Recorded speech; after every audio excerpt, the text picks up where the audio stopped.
सुप्रभात बच्चों। Class 10th में हम लोग तीसरे अध्याय को पढ़ रहे हैं, बिहारी के दोहे।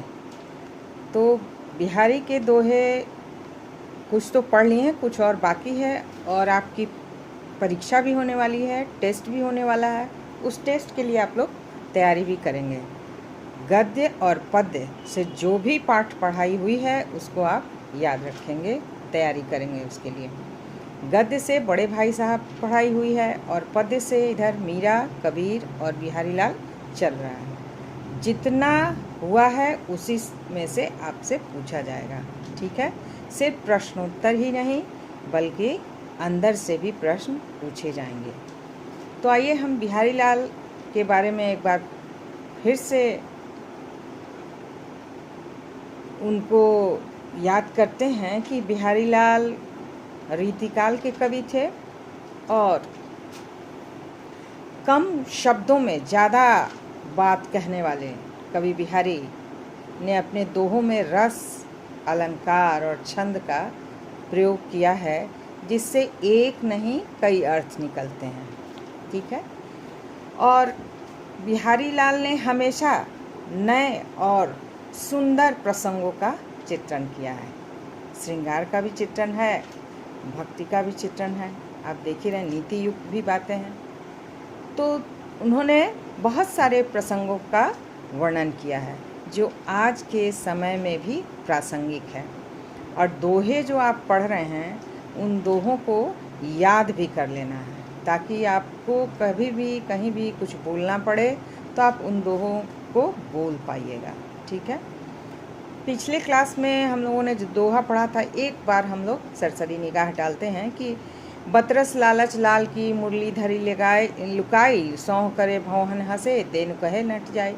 तो यहाँ बात करने के लालच में गोपियाँ जो हैं वो मुरली को छुपा देती हैं, श्री कृष्ण की मुरली को छुपा देती हैं, उनका सामीप्य पाने के लिए वो मुरली को छुपा देती हैं। और श्री कृष्ण के पूछे जाने पर वो कहती हैं कि नहीं, हमने कहाँ मुरली छुपाया है। इसके लिए वो सौगंध खाती हैं, इसके लिए वो कस्में खाती हैं, लेकिन उनके चेहरे से, उनके भाव से ये प्रकट हो जाता है कि मुरली को उन्होंने ही छुपा रखा है, ठीक है।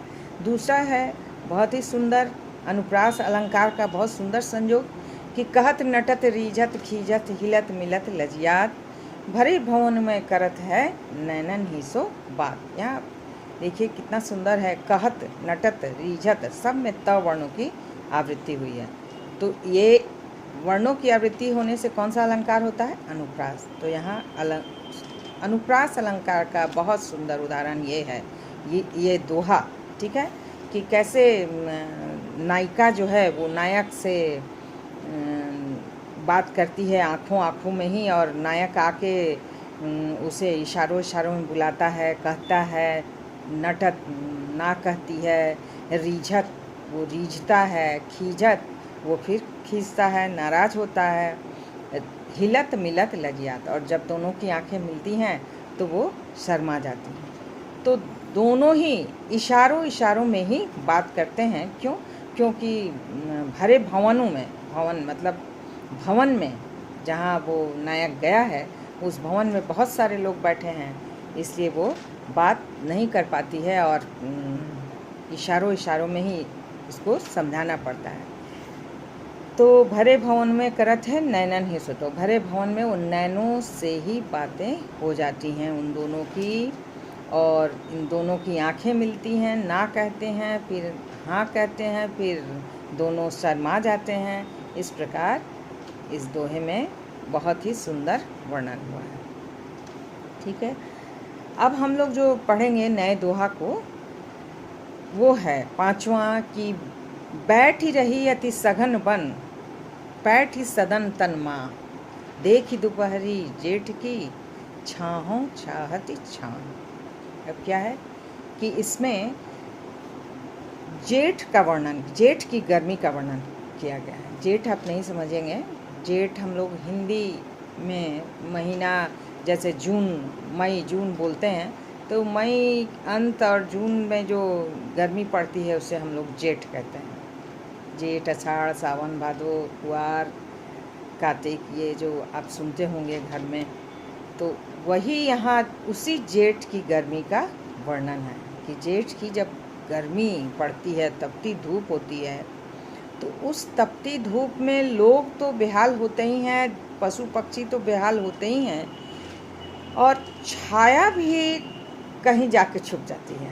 बड़ा सुंदर वर्णन है कि छाया, रास्ते में जहाँ भी छाया होता है गर्मी के दिन में लोग वहाँ खड़े हो जाते हैं, लेकिन यहाँ जेठ की गर्मी में तो छाया ही नहीं दिख रही है। इसलिए बिहारी लाल ने कहा कि बैठ ही रही अति सघन वन, बैठ ही सदन तनमा। सघन वन मतलब घने जंगल में ऐसा लगता है कि छाया जो है वो जाके छुप गई है, वो उसे भी इतनी गर्मी लग रही है कि बैठ ही रही अति सघन वन, बैठ ही सदन तन माँ। जाके वो सदन, या किसी सदन मतलब घर, बैठ ही सदन तन माँ, या तो वो किसी के घर में जाके छुप गई है।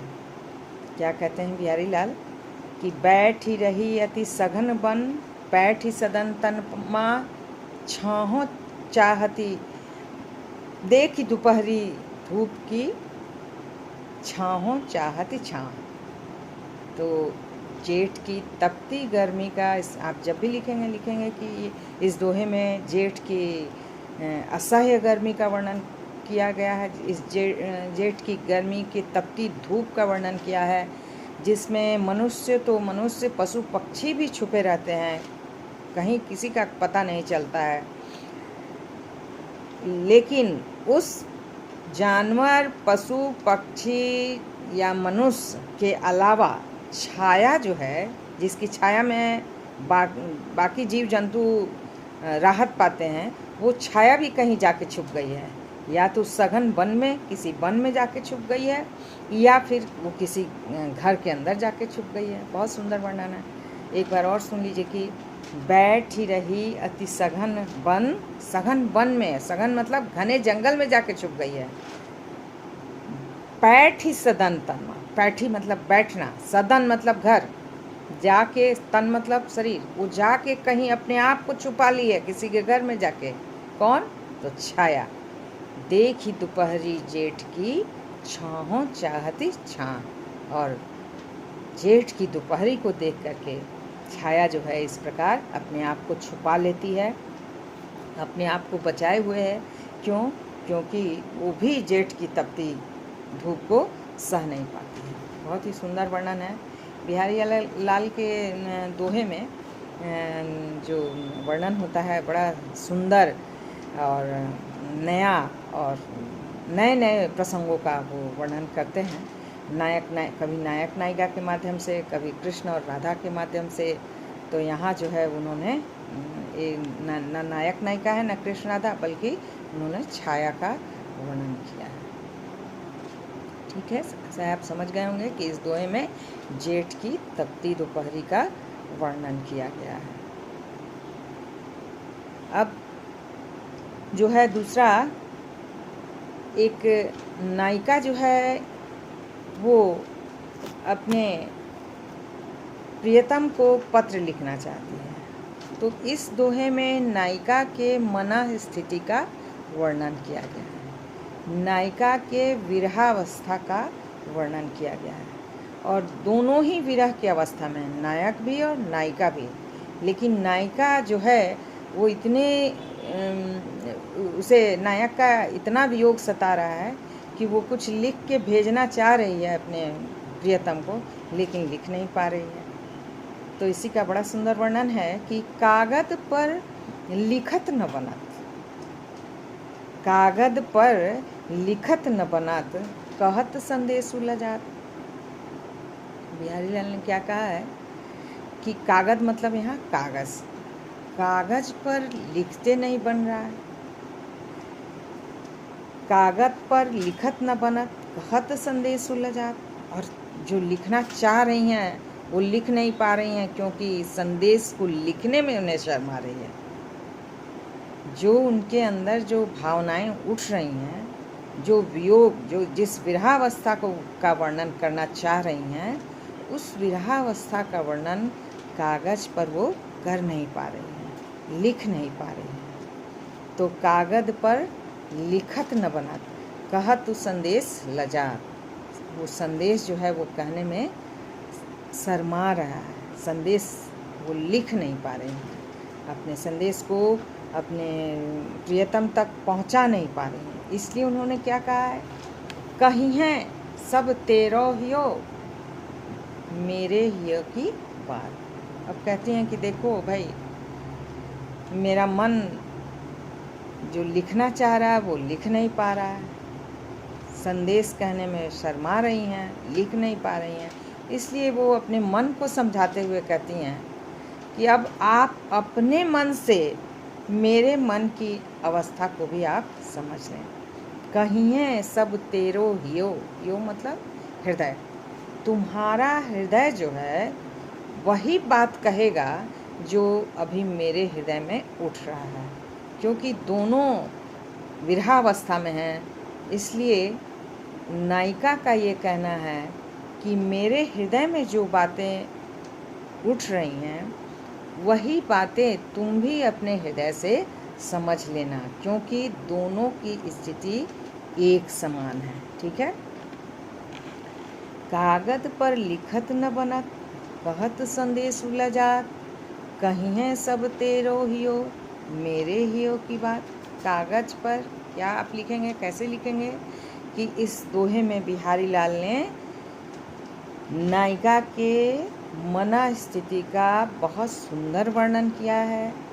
वो नायक नायिका दोनों अलग अलग होने के कारण नायिका विरहावस्था में है और वो अपने संदेश को लिखना चाहती है, कागज़ पर लिखना चाहती है।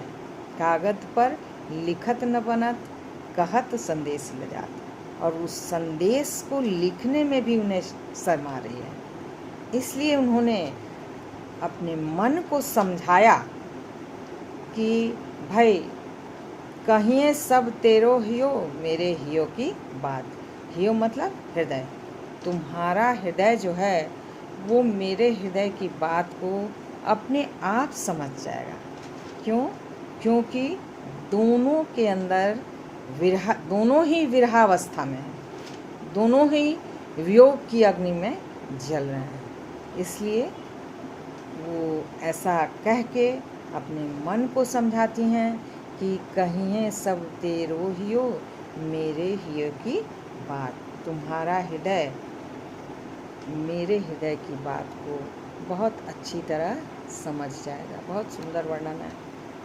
तो दो और बच जाता है, हम लोग अगले क्लास में पढ़ेंगे, या एक सरसरी निगाह डाल लेते हैं कि प्रगट भय द्विजराज कुल, सुबस बसे ब्रज आई। मेरे हरो कलेश सब, केसो केसो राई। इस दोहे में बिहारी लाल कहते हैं कि प्रगट भय द्विजराज कुल, द्विजराज मतलब ब्राह्मण, द्विज ब्राह्मण को कहते हैं, और द्विज मतलब चंद्रमा भी होता है। तो चंद्रवंश में जन्मे श्री कृष्ण, प्रगट भय द्विजराज कुल, कुल मतलब वंश, द्विजराज कुल में जन्मे श्री कृष्ण, सुबस बसे ब्रज आए, ब्रज आकर बस गए। ठीक है। चंद्र कुल में जन्मे श्री कृष्ण ब्रज में आके बस गए। ठीक है। मेरे हरो कलेश सब, केशव केशव राई। यहाँ केशव किसको कहा गया है? श्री कृष्ण को। केशव राय इनके पिता का नाम है। तो कहते हैं श्री कृष्ण कि आप तो मेरे पिता के समान हैं, इसलिए हे केशव आप मेरे हृदय की बात को समझ जाए। कहिए मेरे हरो कलेश सब, मेरे कलेश यहाँ क्लेश, दुख, कि मेरे इस क्लेश को, मेरे इस दुख को, सबको आप हे केशव खत्म करेंगे, क्योंकि आप ही मेरे पिता के समान हैं। एक बार और सुन लीजिए। प्रगट भये द्विजराज कुल, सुबस बसे ब्रज आई, मेरे हरो कलेश सब, केशव केशव राई। प्रगट भय मत होना, अवतरित होना। श्री कृष्ण चंद्रवंश में जन्मे, द्विजराज कुल। यहाँ द्विज का दो अर्थ है, एक द्विज मतलब चंद्रमा, दूसरा द्विज मतलब ब्राह्मण। तो ब्राह्मण चंद्रवंशी श्री कृष्ण का जन्म कहाँ होता है? चंद्रवंश में होता है। और वो आके कहाँ बस जाते हैं? ब्रज में आके बस जाते हैं और कहते हैं कि मेरे हरो कलेश सब केशव केशव राय। मेरे सारे क्लेश को हे केशव, क्योंकि केशव राय उनके पिता का नाम है, इसलिए केशव कहते हुए कहते हैं आप मेरे पिता के समान हैं, इसलिए मेरे आप सारे क्लेश को ख़त्म करेंगे, सारा दुख जो है वो ख़त्म करेंगे। ठीक है, फिर अगले क्लास में हम लोग इसको एक बार फिर से दोहराएंगे। तो हम देखें कि इनके दोहे में कैसे गहरी अर्थ व्यंजना है। अर्थ व्यंजना के कारण इनके दोहे को गागर में सागर भरने के लिए कहा गया है कि कम शब्दों में ज़्यादा बात कह देते हैं। ठीक है ना। और कहीं कहीं अर्थ गंभीर भी देखेंगे, कहीं बहुत आसान सा नायक नायिका के माध्यम से, कहीं वो गोपिकाओं को बहुत हल्के से बतरस लालच लाल की कहते हैं, और कहीं बहुत अर्थ गंभीर को देखने को मिलता है। तो इनके दोहे में बहुत सुंदर नीति, भक्ति, श्रृंगार सबका वर्णन मिलता है। ठीक है। और इनकी भाषा कौन सी है भाई? ब्रज भाषा। इसको हमेशा याद रखना है। ब्रज भाषा के कवि हैं रीतिकाल के कवि बिहारी लाल, जिनकी भाषा है ब्रज भाषा। आशा है आप समझ रहे होंगे। और कहीं भी परेशानी हो तो पूछना है, बिना शर्म किए, बिना झिझक के। और आने वाले टेस्ट की तैयारी भी करनी है अच्छे से, शब्दार्थ और प्रश्नोत्तर और बीच से भी अच्छे से। ठीक है, धन्यवाद।